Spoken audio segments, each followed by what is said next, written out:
2020 has felt like a long year of waiting to see our friends, waiting to see our loved ones, waiting to hear the phone call from the hospital, waiting for the new normal, waiting to hear the government's latest lines of restrictions, waiting.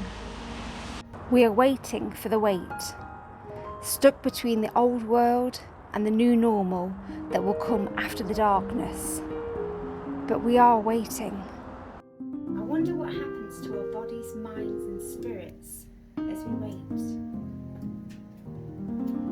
The nation is on the brink of a mental health epidemic, some of it caused by the impact that trauma left on our bodies, some of it through waiting. Waiting can make us feel anxious. This can lead to both psychological and physical symptoms. Waiting can be boring. We can lose focus of what we are called to do, filling the boredom with box sets, endless scrolling through social media, overeating and nothingness.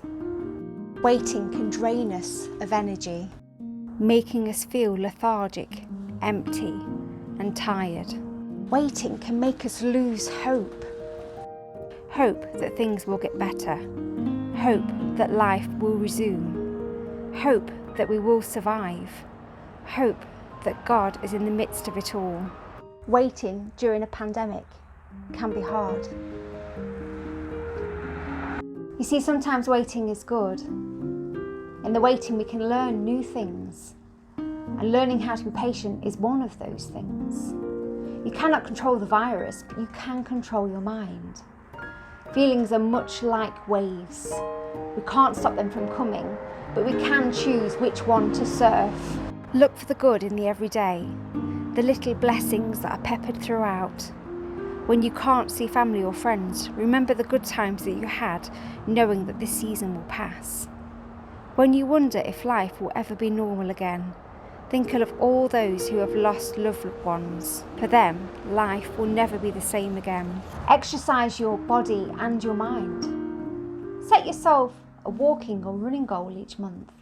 Write a handwritten letter to a friend. Sleep well, knowing that there are some things that you cannot control. And one day, life will resume as normal. Look after you. You cannot give out of an empty well. Most of all, lean into God. His promises to us are written all throughout the Bible, and His word will not return null and void. God promises that He will always be with us.